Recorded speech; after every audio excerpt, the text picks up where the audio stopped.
Âge, sexe ou religion, nous sommes toutes et tous différents. Et nous devrions aussi être toutes et tous égaux. Mais ça, c'est sur le papier. Les femmes sont bien placées pour le savoir. Un chiffre ? 0. Sur la planète, aucun pays n'a réussi à atteindre l'égalité entre les femmes et les hommes.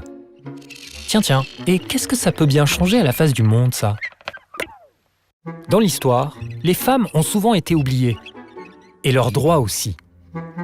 Pourtant, la loi française parle d'égalité dès 1789, avec la Déclaration des droits de l'homme et du citoyen qui s'adresse à toutes et tous les citoyens. Et en 1848, avec le suffrage universel. Universel ? Vraiment ? En réalité, ces avancées ne concernent que les hommes. Et ce n'est pas une particularité française. La même année aux États-Unis, des Américaines victimes des mêmes inégalités décident de peser dans la balance et organisent une convention des droits des femmes. La lutte commence et elle se répand. En 1893, les femmes obtiennent le droit de vote en Nouvelle-Zélande. Rapidement, d'autres pays suivent, et un peu plus d'un siècle plus tard, presque aucun pays ne le leur refuse.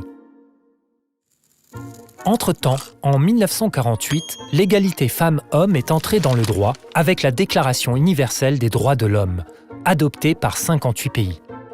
Mais cela n'a pas suffi. Droit de divorcer, d'avorter ?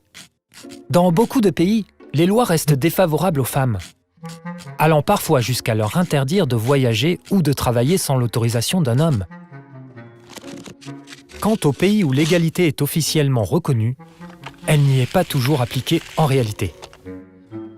Les féministes continuent donc leur combat. En plusieurs siècles, leur mouvement s'est amplifié, luttant pour le respect de l'égalité devant la loi et dans la vie réelle.